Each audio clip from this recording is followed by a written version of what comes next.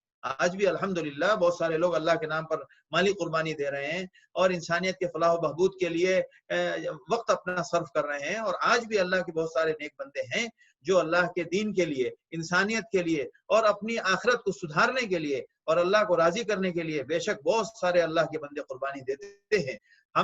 ہمیں جو ہمیشہ عادت پڑی ہوئی ہے ہمیشہ اپنی کمزوری ذکر کرنے کی، یہ بھی بہت خراب ہے، یہ بھی غلط عادت ہے. انصاف کی بات کرنا چاہیے. جو کام ہوتا ہے، بعض کسی بزرگ استاذ کی مجلس میں بیٹھے ہوئے انہوں نے کہا کہ جب بھی آپ کوئی نیک کام کریں تو آپ اپنے آپ کو تو تواضع کریں، لیکن جو نیک عمل کیا ہے آپ اس کو حقیر نہ سمجھیں، اس کام کو کام سمجھیں.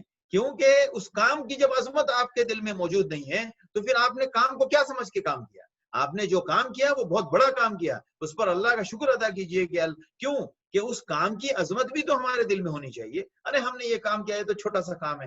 بے شک یہ تواضع میرے اعتبار سے ہے، یعنی میں نے کام کی فہرست میں اس کام کو بڑا مقام میرے لیے نہیں ہے، لیکن کام اپنے آپ میں بہت بڑا کام ہے. نیک کام کو کرنا اور اللہ کی ذات سے اس کے قبول ہونے کی امید رکھنا، یہ بھی بہت ضروری ہے. بے شک ہر حال میں یہ دعا کرنی چاہیے کہ اللہ جو کچھ بھی ہوا اس کو قبول فرما.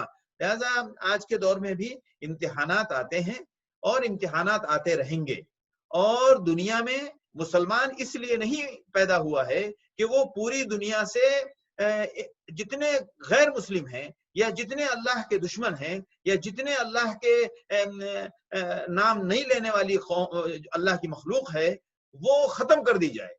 اس کو مٹا دینا، اس سے پوری دنیا کو صاف کر دینا، یہ تو اللہ کی منشا بھی نہیں ہے اور اللہ نے یہ کسی نبی سے کروایا بھی نہیں.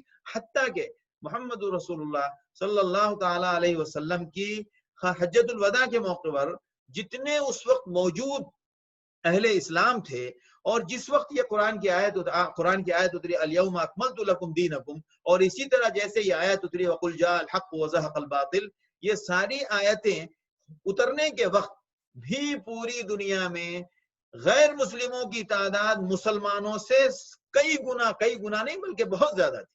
اب دیکھ لیں آپ، مسلمانوں کی تعداد آپ صلی اللہ علیہ وسلم کی زندگی میں مشکل سے حجۃ الوداع میں تو 1 لاکھ سے کچھ کم و بیش زیادہ تعداد بتائی جاتی ہے، لیکن اگر بچے اور جو لوگ شریک نہ ہو سکے اگر سب کو شمار کر بھی لیا جائے تو 1 لاکھ 1.5 لاکھ سے اوپر بات آگے نہیں جاتی ہے.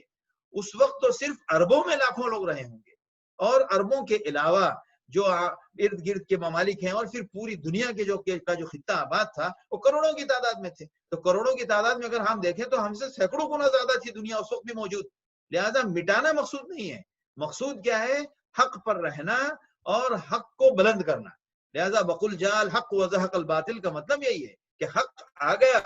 سیدھی بات کیا ہے؟ وہ جاننے کا سورس آپ کے پاس پہنچا دیا گیا. لہذا یہ چیز آ گئی. اب اس کنفیوژن کا کوئی راستہ اللہ نے نہیں چھوڑا ہے کہ حق کیا ہے اور باطل کیا ہے. یہ بات بالکل آ گئی. اب کوئی غلط بات بولے گا تو اس غلط بات کو جاننے کے لیے ہمارے پاس سورس موجود ہے. وہ کیا ہے؟ اللہ کے رسول صلی اللہ علیہ وسلم کے اوپر جو قرآن اترا وہ، اور آپ صلی اللہ علیہ وسلم کی احادیث. اس کے ذریعے بالکل بات صاف ہو جائے گی کہ کیا درست ہے اور کیا غلط ہے. لہذا دنیا میں امتحانات آتے ہیں اور وہ آتے رہیں گے. امتحانات میں ہمیں کیا کرنا ہے؟ اللہ ہم سے ان اعمال کا جائزہ لینے کے لیے وہ حالات سے گزارتا ہے. جو ابھی دیکھیں ہم غزوہ احد سے گزر کے ہم آئے. غزوہ احد میں اللہ نے فرمایا کہ اس میں ہم کیا ہے؟ لیبتلی اللہ ما فی صدورکم، آپ کے دل میں کیا موج اٹھ رہی ہے وہ ہمیں جاننا ہے. اللہ اس کے بغیر بھی، اللہ تو ہمیں ہمارے دل کے تمام حالات کو جانتا ہے. انہ علیم بذات الصدور، وہ تو دل کے یعلم خائنۃ الاعین، آنکھ کی حرکتوں، آنکھ کی یہ حرکت کیوں ہو رہی ہے اس کو بھی جانتا ہے. آنکھ کی یہ ذرا ذرا سی حرکتیں جو آنکھ کی ادھر ادھر ہوتی ہے اس کی حرکت کا وجہ کیا ہے وہ بھی جانتا ہے اللہ. یعلم خائنۃ الاعین وما تخفی الصدور، اور جو دلوں میں چھپا ہوا ہے وہ تو سب جانتا ہے. لیکن پھر یہ کیا کہنے کا مطلب؟ لیبتلی اللہ ما فی صدورکم، عملی شکل میں سامنے آنا چاہیے. ہمارے دل کے اندر اگر بات اللہ جان لے تو اللہ کو تو سب کو معلوم ہے. اللہ کو تو سب معلوم ہے کہ کون ایمان لائے گا کون نہیں ایمان لائے گا. تو نبی بھیجنے کی ضرورت کیا ہے؟ نبی بھیجنے کی کوئی ضرورت نہیں. لہذا عملی شکل میں دیکھنا چاہتا ہے اللہ کہ آپ کا عمل کھل کر باہر آئے. تو جیسے ہمارے بعض لوگ کہتے ہیں نا، ارے پردہ دل کا ہوتا ہے. پردہ دل کا نہیں ہوتا ہے، پردہ باہر کا ہوتا ہے. یہ یاد رکھیے، دل پردے میں ہوتا ہے. یہ بات جملہ یاد رکھیے، اس کو سیدھا کرے جملہ. پردہ دل کا نہیں ہوتا ہے، دل پردے میں ہوتا ہے. اس لیے دل کی گڑبڑی معلوم نہیں پڑتی ہے. اسی لیے جو بات پردے میں ہے وہ دل کے پردے میں رہ کے دل کیا گڑبڑی کر رہا ہے وہ عمل کے ذریعے ظاہر ہونا پڑے گا. آپ کا پردہ دل میں ہوتا ہے. یہ بڑے اچھے اچھے ڈائلاگ لوگوں کے، دل صاف ہونا چاہیے، رات دن گپے مارو، رات دن بیٹھ کے شانہ بشانہ بیٹھ کے گفتگو کرو اور تھپکیاں لگاؤ اور بولو پردہ دل کا ہوتا ہے. تو یہ قانون آپ کا ہے، اللہ کا نہیں ہے. اللہ کا قانون ہے کہ پردہ عمل کا ہوتا ہے. تو اسی طرح ایمان عمل کا نام ہے. ایمان دل کے اندر صرف ایک چھپی ہوئی حقیقت کا نام نہیں ہے. لہذا ایمان کی تعریف کیا ہے؟ اقرار باللسان و تصدیق بالقلب والعمل بالجوارح. الایمان، امام بخاری نے جب کتاب الایمان کا باب قائم کیا تو اس کے باب میں لکھا ہے، یعنی شروع میں ہی، الایمان قول و عمل. ایمان کیا ہے؟ ایمان کس چیز کا نام ہے؟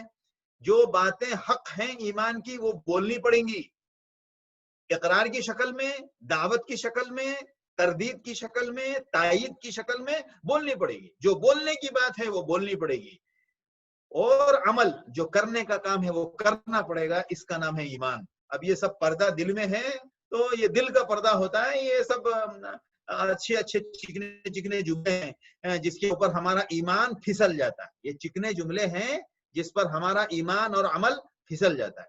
اللہ تعالی ہمیں بہرحال توفیق نصیب فرمائے. اور آج میں نے چونکہ سیرت کے سلسلے میں یہ تھوڑی سی گفتگو اس لیے کر لی کہ یہ